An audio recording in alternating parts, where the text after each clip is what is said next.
इतना अच्छा अगर कहीं इस सचमुच में इश्क हो जाए अपने से, अपने अंदर जो यार है, अपना अस्तित्व, अपनी सत्ता, तो ना तो किसी की आस में ताकना पड़ेगा, ना टूटना पड़ेगा और ना ही झुकना पड़ेगा।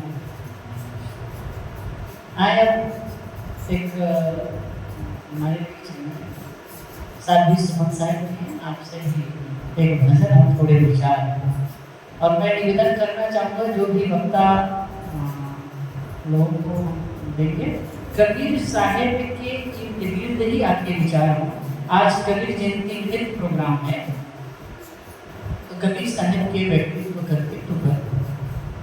व्यक्तित्व बारे में सब जानते ही हैं, लेकिन उनकी वाणी के आधार पर अपना कर्तव्य है। 10 मिनट। सतगुरु कबीर साहिब की जय, संत समाज की, भक्त समाज की जय।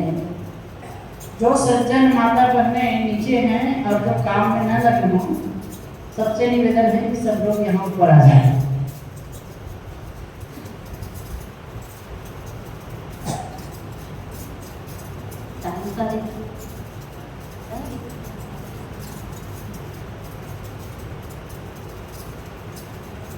परम श्रद्धे परम पूज्य गुरुदेव जी, अचली वंदनीय संत समाज, सत्संग प्रेमी आत्मी बंधुओं एवं भक्ति में माता बहन, आइए मेरे लिए भी आज्ञा हुई है।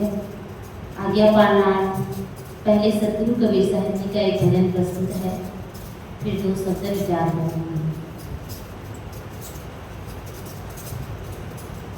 जीनी जीनी जीनी जीनी बीनी जगरिया,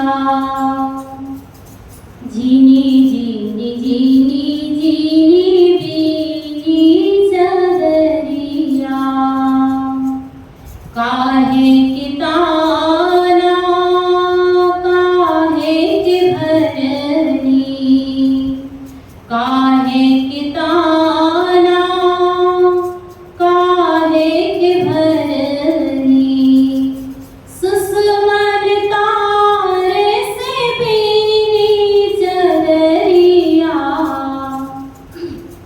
सुषमन तारे से बीनी जगरिया,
झीनी झीनी झीनी झीनी बीनी चदरिया दास कबीर जतन से ओढ़ी दास कबीर जतन से ओढ़ी जो की त्यों धर दीनी चदरिया जो की त्यों धर दीनी चदरिया झीनी झीनी झीनी झीनी बीनी चदरिया झीनी झीनी झीनी झीनी बीनी चदरिया।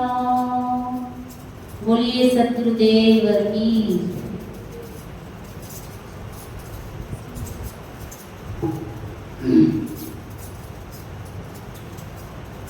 हम सबका बहुत बड़ा सौभाग्य है कि आज इस कबीर पार्क आश्रम में पूज्य गुरुदेव जी का पदार्पण हुआ है, अन्य संत गुरुजनों का पदार्पण हुआ है, जिससे हम सबको उनके शुभ दर्शन एवं अमृतमय वाणियों का लाभ मिल रहा है।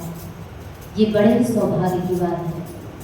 अभी 3-4 दिन तक पूज्य गुरुदेव जी के सानिध्य में ध्यान का लाभ लिए, उनके और भी जीवन आदर्शों पर जीवन जीने की कला सीखे। सचमुच में थोड़ा मैं चर्चा करना चाहूँगी कि ध्यान क्यों करना चाहिए और हम क्यों करते हैं। ध्यान शिविर लगता है, ऐसी बात नहीं है कि यहाँ अनजान लोग बैठे हुए हैं। यहाँ जितने बैठे हैं ध्यान के साधक हैं, फिर भी ध्यान शिविर में आते हैं, ध्यान शिविर अटेंड करते हैं। तो ध्यान, मेरी समझ से ध्यान इसलिए हम करते हैं कि हम अपनी मन और आत्मा को समझ पाए।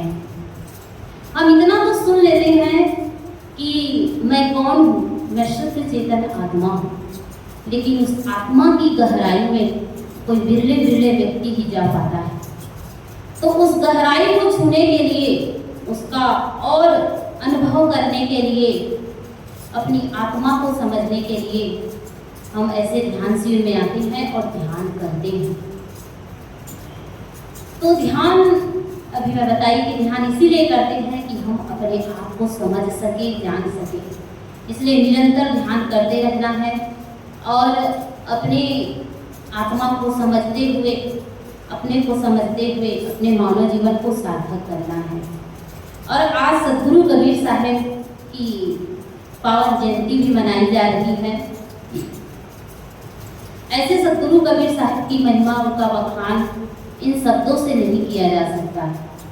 उनके बारे में बड़े बड़े विद्वानों ने, मनीषियों ने, शोधकर्ताओं ने अनेक पुस्तक लिखे हैं और लिख रहे हैं। कई पढ़े लिखे लोग इन पर PhD भी कर रहे हैं, उनकी गहराई को समझने का प्रयास कर रहे हैं।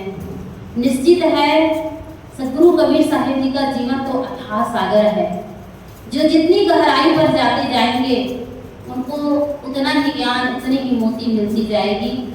जो मेहनत करेंगे तो उनका फल मिलेगा जरूर। तो यही बात है कि हम साधारण लोग अगर हम जितना जानते हैं, जितना समझते हैं, उतना हम अपने जीवन में आत्मसात कर लें, उनके ज्ञान को अपने जीवन में उतार लें, तो हमारा यह मानव जीवन भी सार्थक हो सकता है। क्योंकि यहाँ जितने लोग बैठे हैं वो सद्गुरु कबीर साहब से परिचय नहीं, उनके ज्ञान से परिचय नहीं, ऐसी बात नहीं है। सब परिचय है, सब जानते हैं, बस करने की आवश्यकता होती है। हम सद्गुरु कबीर साहब को मानते हैं कि नहीं मान पाते, इसीलिए हमारा जीवन अधूरा रह जाता है।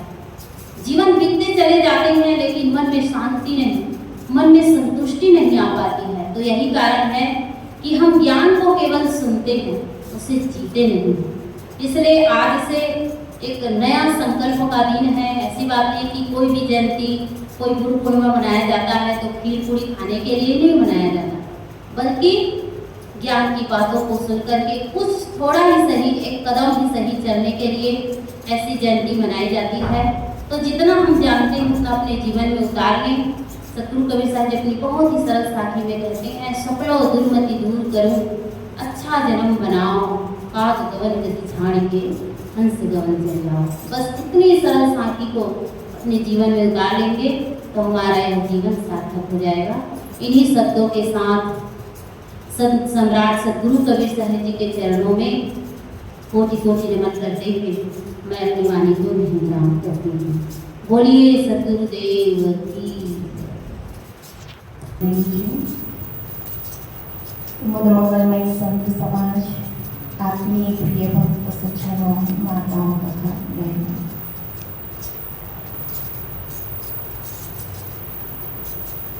ये अनूठा अवसर है जहाँ ध्यान शिविर का समापन और कबीर साहब की जन्म जयंती एक साथ मनाई जा रही है। जैसे जैसे हम ध्यान करते जाते हैं वैसे वैसे हम खुद को समझने लगते हैं, कबीर को समझने लगते हैं। ध्यान की गहराई को व्यक्त करते सतगुरु कबीर के शब्द, गुरु कबीर साहिब का एक पद,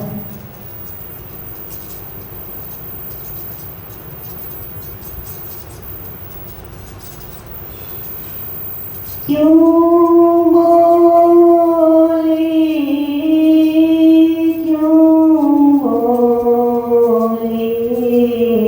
मन मदन भया फिर, क्यों बोले मन मस्त हुआ फिर, क्यों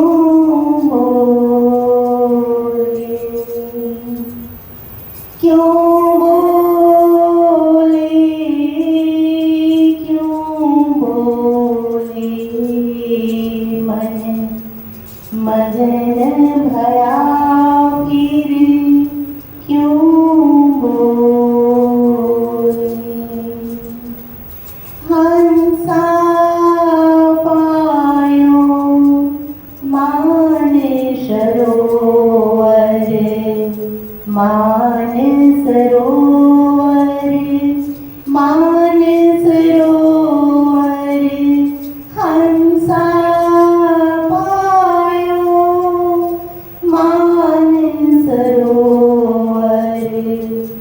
ताल तलैया क्यों डोले मन मस्त हुआ फिर, क्यों बोले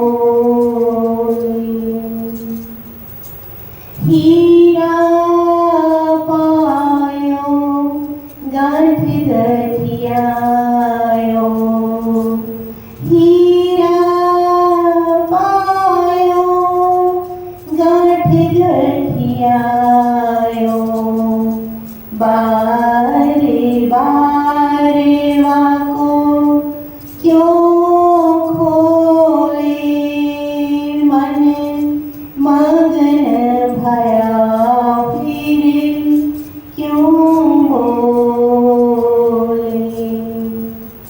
क्यों बोले क्यों बोले मन मस्त हुआ फिर, क्यों बोले हल्की थी तब छड़ी तराजू, हल्की थी तब छड़ी तराजू, पूरे भई तब क्यों तोले मन मगन भया फिर, क्यों बोले मन मस्त हुआ फिर, क्यों बोले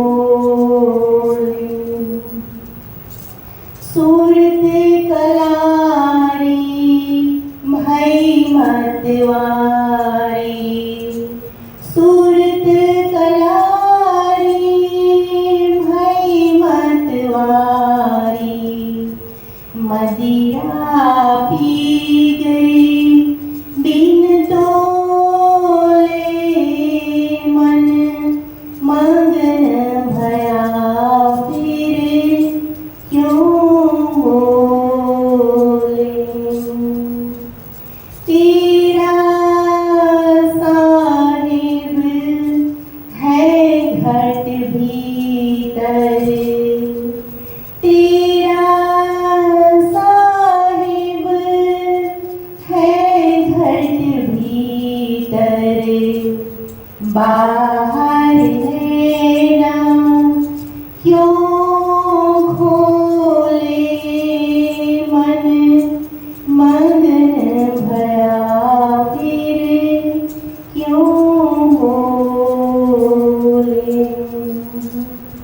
कहते कबीर सुनो भाई साधु सुनो भाई साधु सुनो भाई साधु कहते कबीरा सुनो भाई साधु साहिब मिल गए तिल ओले मन मगन भया फिर क्यों बोले मन मस्त हुआ फिर क्यों बोले।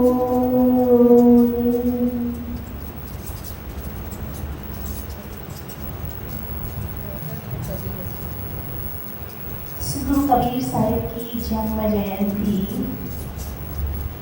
कबीर के बारे में कभी कभी सोचते हैं या सुनते हैं तो ऐसा लगता है कि क्या ऐसा व्यक्तित्व इस पृथ्वी पर हुआ है। उन्होंने जो ज्ञान दिया, जो कुछ भी उन्होंने कहा, वेद शास्त्रों को पढ़ा, सुना, समझा, जो सार था वही हम सब के बीच में लाकर के उन्होंने रखा। पहले जो सत्य था, जो सत्य है, जो सत्य उनकी समझ में आया, जैसे जैसे वो सत्य सुनते गए मुझे लगता है वैसे वैसे वो जीते चले गए। और एक समय ऐसा आया कि उन्होंने अंतिम सत्य को पा लिया और शब्द उन्होंने कहा कि कबीर जात पुकारिया चढ़ी चंदन की डार। कबीर जात पुकारिया, सदगुरु कबीर चंदन की डार पे चढ़ करके हम सबको निर्देश देते हैं, आदेश देते हैं, ज्ञान देते हैं। और मैं तो चंदन की डार पे चढ़ गया। अगर आपको चंदन की खुशबू महसूस करनी है, जीवन में सदा आनंद, शांत और परम तृप्ति को अगर पाना है तो साहिब कहते हैं मेरे निर्णय वचनों को सुनो, समझो और जीवन में चरितार्थ करो। साहिब जी के पास बैठने के लिए गए तो उस दिन की मन के बारे में थोड़ी सी चर्चा हुई तो मुझे ऐसे लगा वो साहिब जी से मैंने पूछा, मन के बारे में जब हम महसूस करते हैं या ध्यान करने बैठते हैं तो जो कुछ भी थॉट्स आते रहते हैं, विचारों का जो प्रवाह चलता है, देख करके कभी कभी ऐसा लगता है कि क्या अनंत सुख और शांति जिसको कहते हैं, मन शांत हो जाने के बाद वो मिलता है, क्या ऐसा होता होगा? साहिब भी मुस्कुराए। अभ्यास से होता है, हम अभ्यास नहीं कर पाते, निरंतरता नहीं रहती, इसलिए शायद हम अपने मन को अच्छे से समझ नहीं पाते। जैसे जैसे मन को समझने लगेंगे हम सदगुरु कबीर साहिब को बिल्कुल उनके करीब करीब पहुंचते जाएंगे। सदगुरु कबीर साहेब के जो विचार हैं मनुष्य को लेकर के उन्होंने कहा है और मनुष्य को ही उन्होंने सर्वश्रेष्ठ माना है। सदगुरु कबीर ने कहा मानुष जन्म अमोल है, मानुष तेरा बड़ा, मनुष्य जीवन बहुत ही मूल्यवान है। क्या है मूल्यवान? सदगुरु कबीर ने जो निर्णय वचन कहे हैं उस निर्णय वचनों को हम अपने जीवन में उतारें, धारण करें, मनन चिंतन करें, आत्मा के करीब करीब पहुंचे और सदगुरु कबीर को हम महसूस करें। आज की इस पावन पर्व सदगुरु कबीर साहेब की जन्म जयंती मनाई जा रही है। यहाँ बहुत सारे विचार हम लोग सुनेंगे और शब्दों से भी, लेकिन जो सुनेंगे वो जो ध्वनि, जो शब्द हमारे कानों में पड़ेगी बस वो 1-2 घंटे के लिए न बनी रह जाए, उसकी गूंज हमेशा हमारे अंतर मन में बनी रहे, तब जाकर के कोई सत्संग और शब्द हमारे हृदय के भीतर उतरते हैं और तब जाकर के हमारे जीवन में परिवर्तन आता है। सदगुरु कबीर साहेब का ज्ञान प्रैक्टिकल है और जितना हम प्रैक्टिकल करते जाएंगे हम सदगुरु कबीर के निकट निकट पहुंचते चले जाएंगे। आज के इस पावन अवसर पर सदगुरु कबीर साहेब के चरणों में वंदन करते हुए मैं अपनी वाणी को विराम देती हूँ।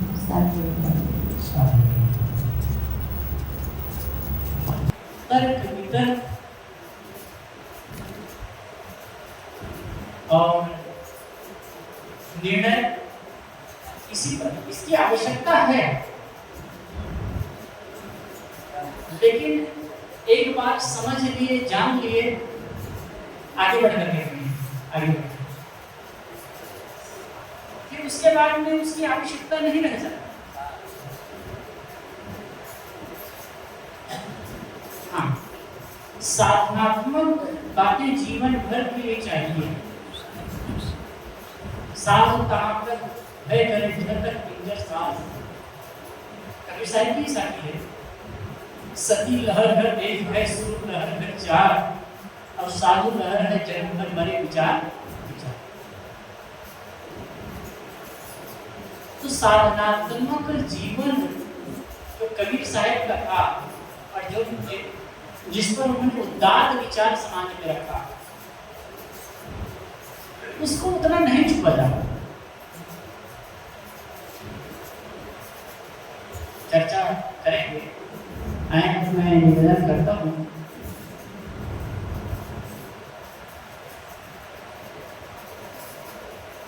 रामेश्वर साहब जी से, संत रामेश्वर साहब से कुछ मिनट आप भी अपने विचारों से हम सब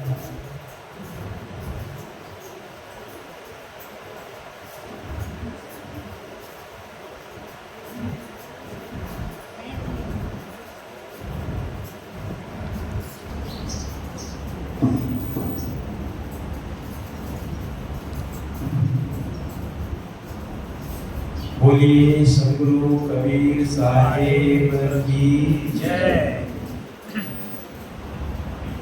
परम पूज्य गुरुदेव, पूजनीय संत समाज, सत्संग प्रेमी बंधुओं, साथी बहनें, माताओं, माताओं, मेरे लिए भी कुछ करने का आदेश हुआ है। आप सब लोग जानते हैं कि 3 दिनों से ध्यान शिविर का कार्यक्रम यहाँ पर चल रहा था।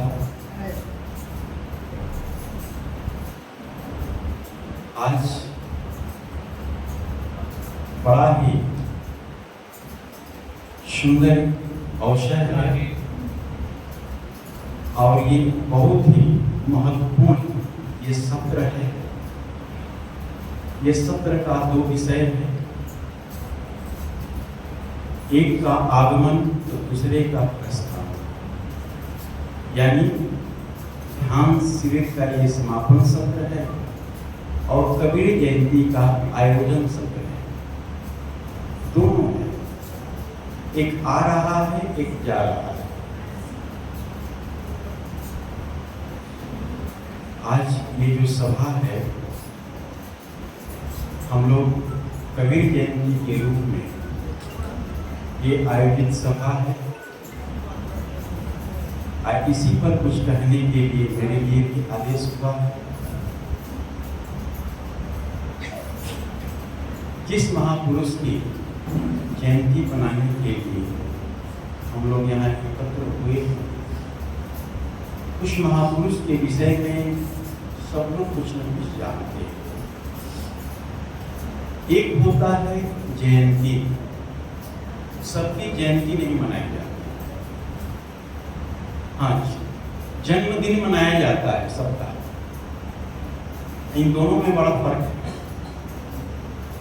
जन्मदिन उसका मनाया जाता है जो अपने लिए और परिवार के लिए जीता है, लेकिन जयंती उसकी मनाई जाती है जो अपने लिए नहीं जीता है बल्कि समाज के लिए जीता है। उसका जीवन समाज के लिए समर्पित होता है। उसमें से एक सदगुरु कबीर साहब जिनकी जयंती हम लोग मना रहे हैं। कबीर साहब प्रसिद्ध क्यों हुए, उनकी क्यों हम लोग कबीर जयंती मनाते हैं? क्या माता पिता के कारण? पता ही नहीं कि उनके माता पिता कौन थे, पता नहीं। क्या उनके पास बहुत बड़ी विद्या थी, पढ़ाई थी, स्कूल की डिग्री थी, इसलिए हम जानते हैं? नहीं। उसके चलते भी हम उनको नहीं जानते। क्या ऊंचे कुल में पैदा हुए थे, क्या ऊंचे जात में पैदा हुए थे तब हम कबीर साहब को जानते हैं? ये भी बात है। क्या वो राजा के लड़के थे इसलिए हम उनको जानते हैं? क्या उनके पीछे बहुत बड़ा समाज था, उसके चलते हम जानते हैं? ये भी बात है। इसके चलते हम उनको नहीं जानते। इसके चलते भी उनकी कबीर जयंती नहीं मनाते हैं। क्यों? उन्होंने समाज को क्या दिया, किस लिए हम उनको जानते हैं? एक बात आती है, कबीर साहब कहते हैं कि मैं सच्चे पथ का राही हूं, कह सकता दिन को रात नहीं, ईमान बेच दूं टुकड़ों में, ये मेरे बस की बात है। ये उनकी वाणी है, इसलिए वो प्रसिद्ध कबीर साहब। आप सब लोग जानते हैं, लगभग 650 साल हो गए कबीर साहब को धराधाम में आते हुए। हम अनेक संतों के विचारों को हम लोग सुनते हैं, जानते हैं। कोई साधना की बात बताता है, अच्छी बात है हमारी, लेकिन कबीर साहब हर समाज में जो भी बुराइयां हैं उन पर भी वो प्रहार किए। एक समाज का एक वर्ग कुचला जा रहा था, उसको भी उठाने का प्रयास किए। समाज में कैसे सुधार हो, मानव का कैसे सुधार हो, इस पर वो काम किए। अब ग्रंथों में देख लीजिए, कहा गया है, ग्रंथों में बातें जब आती तो लगता है कि ईश्वरीय वाणी है, जिसको मान लेना चाहिए, और समाज उसको मान करके चलता भी है। रामायण में आता है कि चेरी परणाधम तेरी तुम्हारा कीरत को भील तलवारा। ये समाज के एक वर्ग को कुचलने की बात है। वर्णों में अधम तेरी तुम्हारा, मेरे नीचे जातियों को कुचला गया। लेकिन कबीर साहब कहते कि नहीं, ये बहुत गलत बात है। एक बूंद से सृष्टि रची है, को ब्राह्मण को शूद्रा, एक त्वचा हाड़ मल मुद्रा। ये कबीर साहब कहते हैं। इसका उत्तर वर्ण व्यवस्था के पास नहीं है।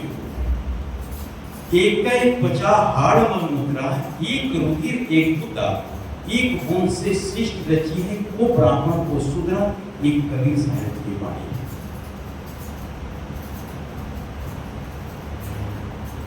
एक छोटे पर्व को ऊपर उठाने की जो कुचला जा रहा है,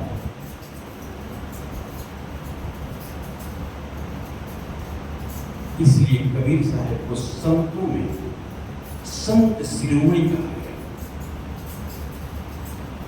कबीर साहब के पहले संत परंपरा नहीं थी, ईश्वर परंपरा था, ऋषि परंपरा था और महर्षि परंपरा था, आचार्य परंपरा था। पहले इतिहास उठा करके देख लीजिए। लेकिन जब कबीर साहब आए तब से संत परंपरा चली। वहीं से संत दादू, संत दरिया, संत पलटू, संत ईसा, संत रैदास कबीर साहब के रास्ते पर सब लोग चल पड़े। वहीं से संत परंपरा। तो आज बहुत ही सौभाग्य, बहुत खुशी की बात है कि हम सब यहाँ कबीर जयंती मनाने के लिए इकट्ठे हुए हैं। मैंने थोड़ा समय मिला था, उस पर मैं कबीर साहब के विषय में 2 बातें कही। इसी के साथ मैं अपनी वाणी को देखता हूँ। बोलिए सद्गुरुदेव की जय।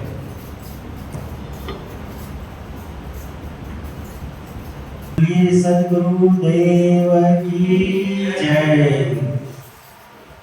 बुद्ध मंगल में संत समाज, सत्संग प्रेमी सज्जनों, माता बहनों, श्री संचालक साहब का मेरे लिए आज्ञा है। कुछ देर कुछ कहने का प्रयास कर रहा हूँ।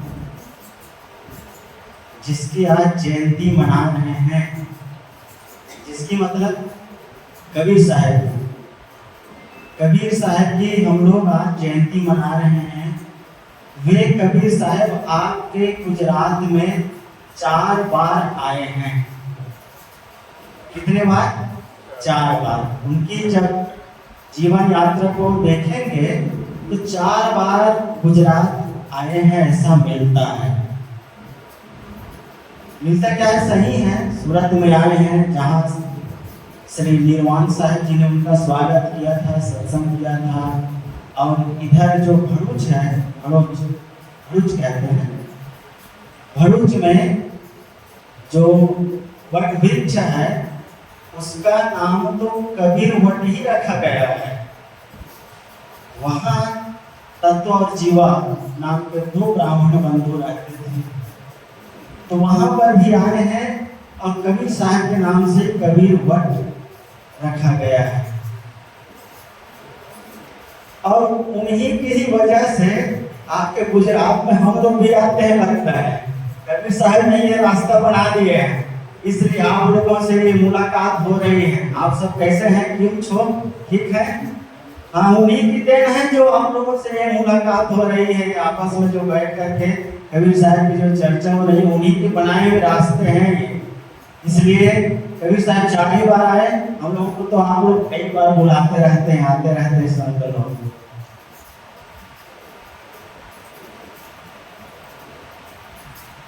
कबीर साहब के आध्यात्मिक क्षेत्र, सामाजिक क्षेत्र, राजनीतिक क्षेत्र सब जानते हैं कि वो ऐसे बेजोड़ संत थे जिसका जोड़ा लगाना मुश्किल है। संत बहुत हुए हैं, ऐसा नहीं कि संत नहीं हुए। संत तो एक से बढ़कर एक हुए, लेकिन किसी ने अध्यात्म मार्ग में ही जोड़ दिए, वे सामाजिक क्षेत्र में बोल नहीं पाए। बहुत से संत हुए जो सामाजिक क्षेत्र में थोड़े मोड़े रोल रहा। कबीर साहब अध्यात्म और सामाजिक क्षेत्र दोनों में उन्होंने काम किया। समाज में जहाँ कुरीतियां देखे, बुराई देखने में आए, वहां पर वे कहने से चूके नहीं। और ऐसे ही अध्यात्म क्षेत्र में जहाँ कुरीतियां दिखी, अंधविश्वास दिखा, जहाँ लोग चमत्कार पर नमस्कार कर रहे थे, वहां भी वे कहने में मुरब्बत नहीं किए।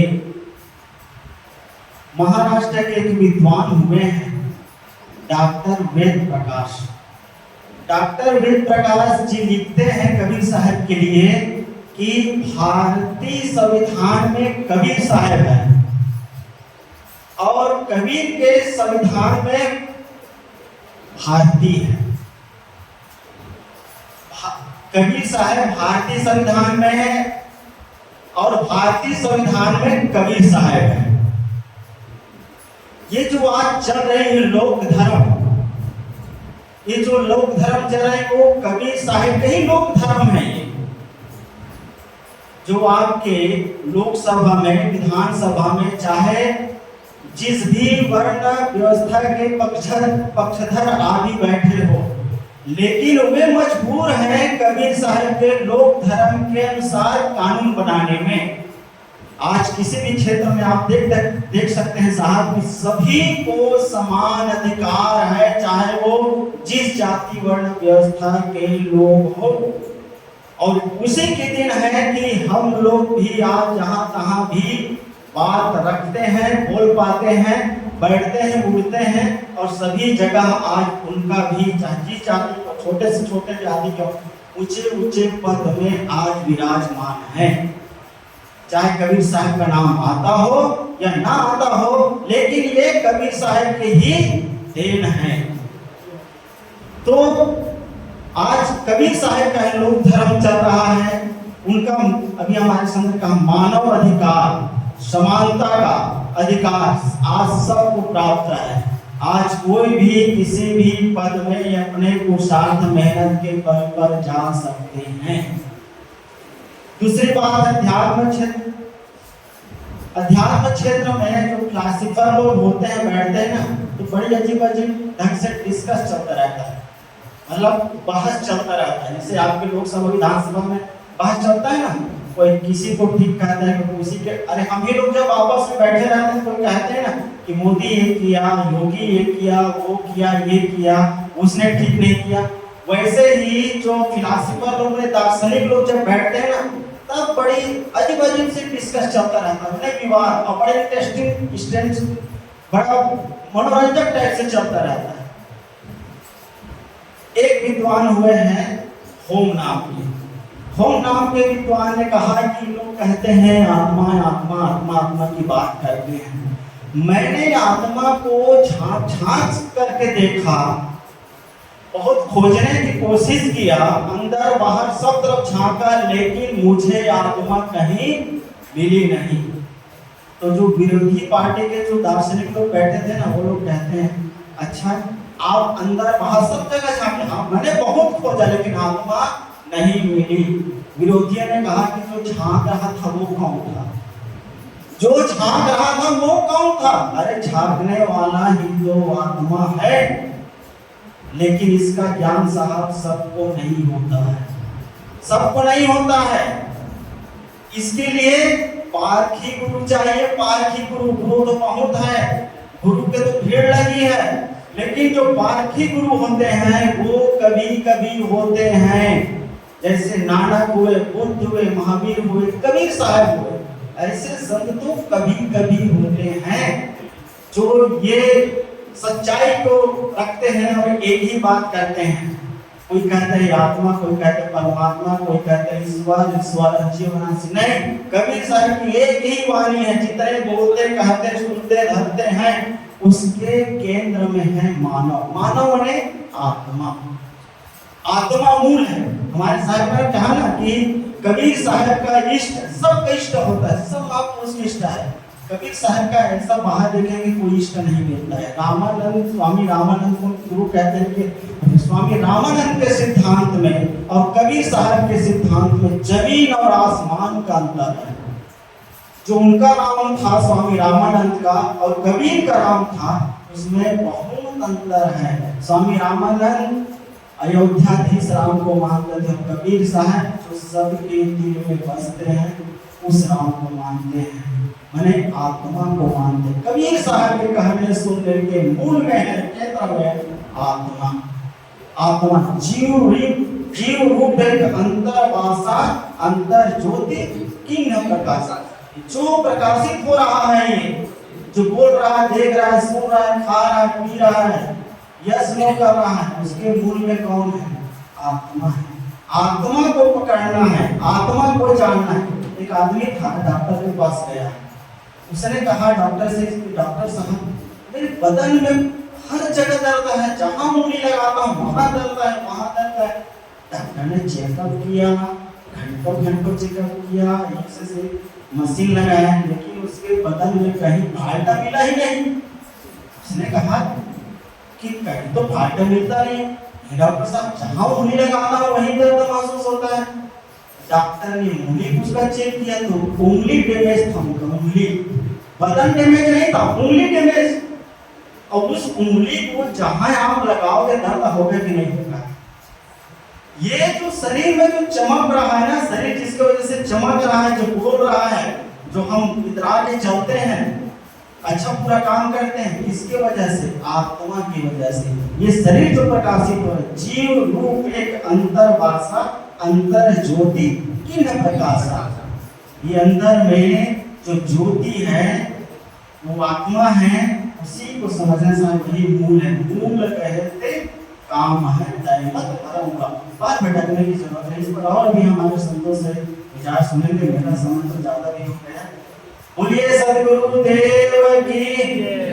बस इतने वापस के लिए इतना बोला हूँ, एक बार कोशिश और करता हूँ। बोलिए सदगुरु कबीर साहेब की। क्या बात है, 100 में 100 में मिला।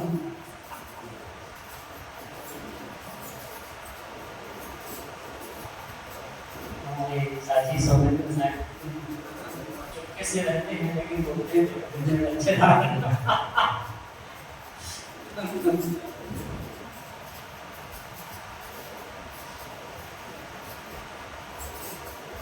कबीर साहब के बारे में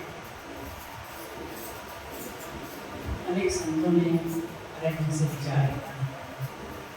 सामाजिक क्षेत्र में, धार्मिक क्षेत्र में, अध्यात्मिक क्षेत्र में भी बात करें। अभी मैं सदस्य साहब जी ने कहा, मैं कहता आँखन की देखी तो कहता कागज की, तेरा मेरा मनुआ कैसे एक, इसकी गहराई को देखिए। तेरा मेरा मनुआ कैसे एक हो गए। एक उच्च कोटि का साधक कह रहा है, तुम्हारा और मेरा मन एक कैसे हो सकता है। तुम्हारी और हमारी स्थिति एक कैसे हो सकती। आंखों देखी बात, अनुभव की बात। मैं अनुभव जन्य बात करता हूँ, समझ कर कहता हूँ, जीवन में उतार कर कहता हूँ, और तुम लिखे पोती की बात करते हैं। विजन में कल में एक पंक्ति को किया था, वो जो पंडित मन चित रहा है। विजन पार्टी के हम सब बैठे वो जो पंडित मन चित रहा है, कबही भरत बही कबही सुखा। हे पंडित पूछो पूछो, मन को चित लगा करके पूछो। इसमें दो बातें गलत हो रही। मन को जो समझ गया वो पंडित, मन को जो समझ लिया वो पंडित, और जो मन को समझ लिया, जान लिया, मन की चाल को जान लिया, और मन की चाल से ऊपर उठ गया, साहेब कहते सीख लेगा, तेरा मेरा मनवा फिर एक हो जाएगा। मैंने पहले भी कहा कि हम उनके क्रांतिकारी स्वरूप का चित्रण करते हैं, उसकी चर्चा करते हैं। मानव को एक माना, वर्ण जाति को नहीं माना, अंधविश्वास, पाखंड, चमत्कार, इसका खंडन किए, विरोध किए, ये बात सही है। उन्होंने ये सामाजिक स्तर पर बहुत बड़ी क्रांति लाई है। लेकिन कबीर का जो साधनात्मक जीवन है और जो राग द्वेष विहीन चित्त की अवस्था का जो वर्णन करते हैं, उस पर हम ध्यान नहीं दे पाते। एक सरल सी साखी, जैसी कहे करे कोई तैसी, राग द्वेष निर्वाणी, तामे घटे बढ़े रखी। यही मेरी आप सवाल। जैसी कहे करे कोई तैसी, जैसे कहे और वैसे करे। मुख कछ और हृदय कछ आना, सपने काव मोह नहीं जाना। तमाचा है, मुख में कुछ और हो, हृदय में कुछ और हो, उस सपने में भी मोह तत्व को, स्वतत्व को नहीं समझ सकता। तो मुख कछु और हृदय कछु आना, सपने का मोह नहीं जाना। तो हृदय और मन, मुख एक ही, जैसी कहे करे कोई तैसी, जो कह रहा है वैसे जिए। और राग द्वेष निर्वारे, देखिए इसमें इतनी गहराई की बात है कि राग और द्वेष ही तो बंधन है, यही तो दुख देते हैं। आप परेशान हैं क्यों, हम परेशान हैं क्यों? राग और द्वेष ही प्रबल बंधन है और कुछ नहीं। हम कहीं राग करते हैं, चिपकते हैं, कहीं द्वेष करते हैं, वहां उलझते हैं। रिझना और खींचना दो शब्द गुरुदेव जी कहा करते हैं, कहीं रिझते हैं और कहीं खींचते हैं। कबीर साहब कहते हैं अगर तुम जीवन में शांति चाहते तो रिझना और खींचना बंद कर दो।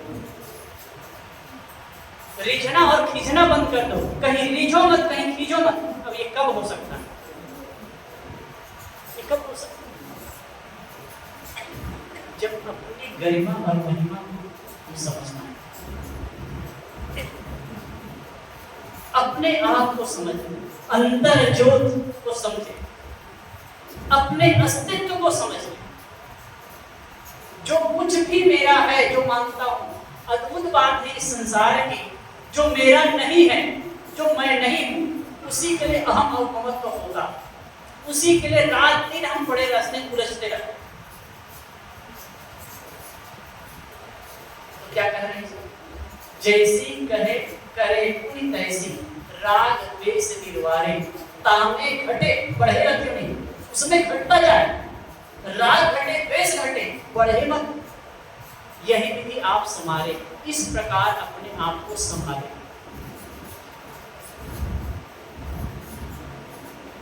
इस प्रकार संभाले, राग और द्वेष घटते जाए, टूटता जाए। गुरुदेव जी बात करते थे, केरी है आम, जो कच्ची होती है केरी दिखने में अच्छी रहती है, सुंदर, लेकिन वही जब पक जाती है, अच्छी तरह से पकती है, तो सिकुड़न भरा हो जाती है, दिखने में उतनी अच्छी नहीं लगती, लेकिन मिठास से भरपूर हो जाती है, मीठी हो जाती है। हिंदी भाषा वालों के लिए आम बहुत मीठा हो जाता है ना, जब पक जाता है और सिकन भरा हो जाता है, कचली पड़ जाती है, तो फिर मीठा हो जाता है ना। ऐसे ही अब इसमें अपने जीवन को डाल करके देखिए। जैसे कच्ची खेरी देखने में भले ही चिकनी हो, लेकिन मीठी नहीं होती है, खट्टी होती है, ऐसे हमारा जीवन में जवान दिखने भले ही सुंदर और चिकना दिखता हो, लेकिन जीवन का कोई तजुर्बा नहीं होता है, होश नहीं होता है। लेकिन कहते हैं साहब कि धीरे धीरे उम्र ढल रही है, उम्र के साथ में शरीर में कचली पड़ रही है, सिकन आ रहा है, लेकिन मन पकना चाहिए, अंदर से आप मीठा हो जाए। ये जीवन की सार्थकता हो, लेकिन होता उल्टा है। शरीर को तो प्रकृति पकाती है, मन को हम नहीं पका पाते हैं, इसीलिए जीवन भर दुखी रहते हैं। और वही घटना घटती है जब बच्चा पैदा होता है तो रोते हुए शिकायत करते करते जीता है, पश्चाताप करते करते मरता है। अगर आप गहराई से आप विवेचन करिए अपने जीवन का, आप स्थायी रूप से बैठ करके सोचिए एकांत में कि मैं जीवन में क्या कर रहा हूँ, क्या मेरा जीवन शिकायतपूर्ण है, क्या मैं जीवन को पछतावापूर्ण जी रहा हूँ, क्या अंतिम मेरा मरण पछतावापूर्ण होगा? हर आदमी को सोचना चाहिए। यदि आपके अंदर में रहे कि ना मैं मौज में जी रहा हूँ, किसी बूढ़े व्यक्ति को, किसी मरणासन व्यक्ति को, किसी जर्जर व्यक्ति को जाकर के पूछे, उनके पास बैठे, और अगर वो मुस्कुरा करके बात कर रहा है, किसी प्रति कोई शिकायत नहीं, प्रसन्न चित्त है, तो समझ लेना वो अपने जीवन को अच्छी तरह से, ऐसे हम सबको देखना चाहिए। मैं तो सोचता हूँ कभी कभी जैसे ध्यान में बैठे, आप सोचिए कि ध्यान न लगता हो तो सोचो कि अच्छी अभी इसी वक्त अगर मेरा शरीर छूट जाए, मैं मर जाऊं, तो क्या मेरा रह जाएगा, क्या मेरी हानि हो जाएगी, क्या मेरी स्थिति होगी? आप सोचिए। और कभी भी शरीर छूट सकता है।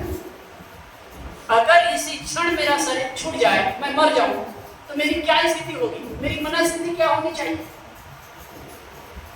क्या मुझे घाटा तो नहीं लग रहा है? क्या हानि महसूस तो नहीं हो रही है? अगर हानि महसूस हो रही है, घाटा लग रहा है, तो आपका जीवन अधूरा है। अब भी समय है सुधार की। यही बात समय कहते हैं, राग और द्वेष का निवारण करो, धीरे धीरे वो घटता जाए और अपने में होने का प्रयास करो, यही जीवन की सफलता होगी। आए और मैं आपको निवेदन करता हूँ, हाँ, इस आसन में संचालिका श्रद्धा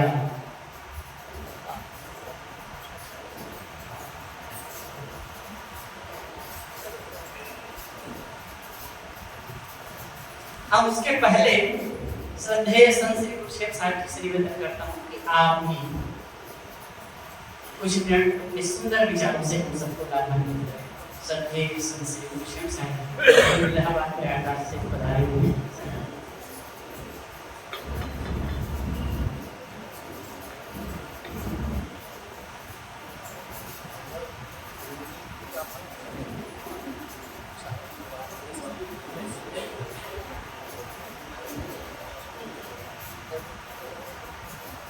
बोलो सतगुरु कबीर साहेब की।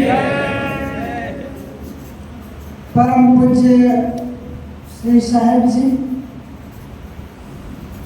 दूर दराज से पधारे हुए संतजन,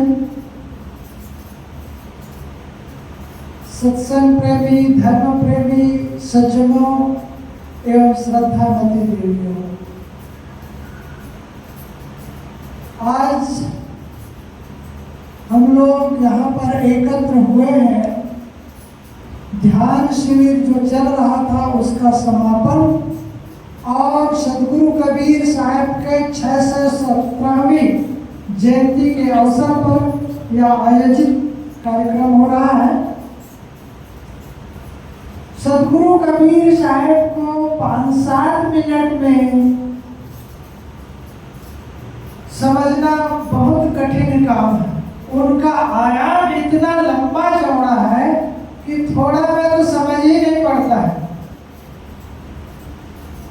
सतगुरु कबीर साहब के जन्म से लेकर के मृत्यु तक विवाद ही विवाद है। जन्म कहाँ हुआ, कैसे हुआ, पता ही नहीं।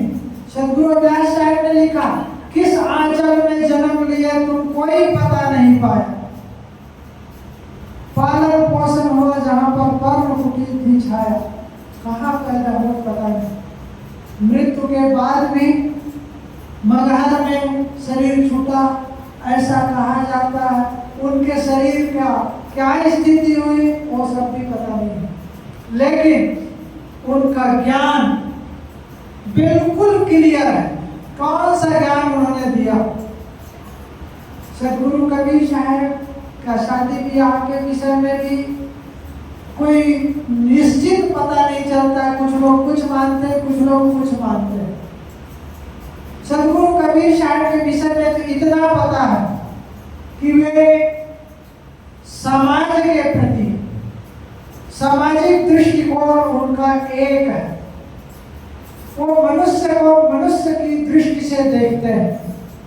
जैसा कि अभी आपने सुना, एक है त्वचा हाड़ मलमूत्रा, एक रुधिर एक गुदा, एक बुद्ध से सृष्टि रची है। कौन ब्राह्मण कौन शूद्र, कौन ब्राह्मण है और कौन शूद्र है। स्त्री और पुरुष के विषय में भी आधे में से पुरुष आधे में से जो है उन्होंने कहा, आधे में स्त्री और आधे में पुरुष। मतलब उनका समानता, चाहे वह जाति के विषय में हो या पुरुष और महिला के विषय में हो। एक दृष्टि है, जब पाप पुरुष को लगता है तो स्त्री को भी लगेगा। जब पाप पुण्य वो करेगा तो उनको मिलेगा, पाप करेगा तो पुण्य भी करते तो पुण्य भी मिलेगा। सब एक प्रकार से है। हाँ, मर्यादा की दृष्टि से अलग हो सकते हैं, लेकिन सदगुरु कबीर ने कहा कि एक है, एक प्रकार से है। और उनका धार्मिक दृष्टिकोण तो और गजब की निराली है। धर्म के क्षेत्र में बहुत अंधविश्वास है। उन्होंने कहा है कि भाई ने तू जगदीश कहाँ से आया, कब कौने बोराया, अल्लाह राम करीमा केशव हरि जगत नाम धराया। गाना एक गणक दे गाना, या में भावना दूजा, कान सुनन को दुई का थापे, एक निमाज एक पूजा। दो प्रकार से कहाँ से आ गए, दो भगवान कहाँ से आ गए? कहने सुनने के लिए दो है, वस्तुतः एक ही है। उन्होंने कहा दो जगदीश, दो ईश्वर को, दो भगवान कहाँ से आए? संसार तो एक ही है, दो बनाने वाले कैसे हो गए? ये प्रकृति की देन है, इसको किसी ने बनाया नहीं और ये दुनिया कभी मिटेगी भी नहीं। जैसा चलता है ऐसा ही चलता रहेगा। धर्म के क्षेत्र में बहुत आडंबर है। कोई कहते हैं कि तीर्थ में जाकर के स्नान करने से मुक्ति होगी, कोई कहते हैं नदियों में जाकर के स्नान करने से मुक्ति होगी, कोई कहते हैं राम नाम जपने से मुक्ति होगी, शायद कहते हैं नहीं, ये अपने मन को निग्रह करने पर मुक्ति होगी। हम अपने स्वभाव को, अपने आप को जानने से मुक्ति होगी, ना तो मंदिर में जाने से, न मस्जिद में जाने से, न गिरजा और गुरुद्वारा में जाने से मुक्ति होगी।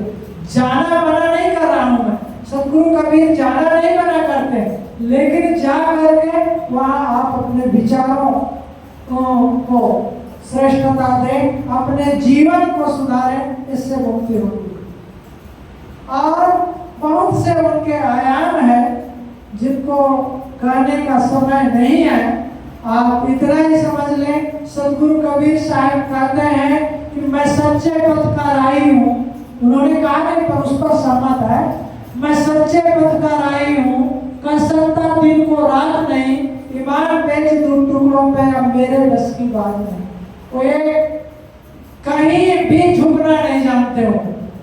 वो इतने शिखर पर चढ़ गए थे कि कहाँ गलती, किसकी गलती हो रही है सब उनके दिखाई पड़ते थे।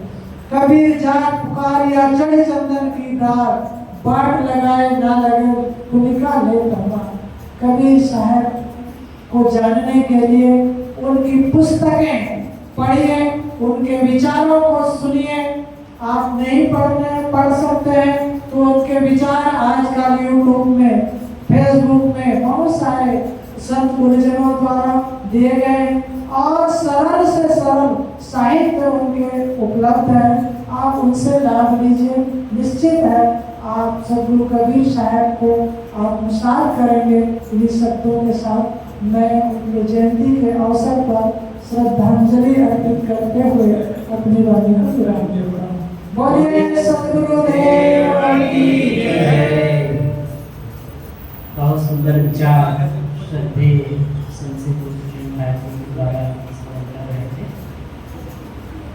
अब हम इस आश्रम की स्थापिका पूज्य सुश्री विजया साहिब जी से निवेदन करता हूँ कि आप अपने सुंदर विचारों से सबको लाभान्वित करें। अभी से कुछ बोलिए सदगुरु कबीर साहेब की जय, संत समाज की जय, भक्त समाज की जय। परम पूज्य गुरुदेव जी, अर्चनीय वंदनीय संत समाज, धर्म प्रेमी भक्त सज्जनों, श्रद्धा मूर्ति माता बहनों,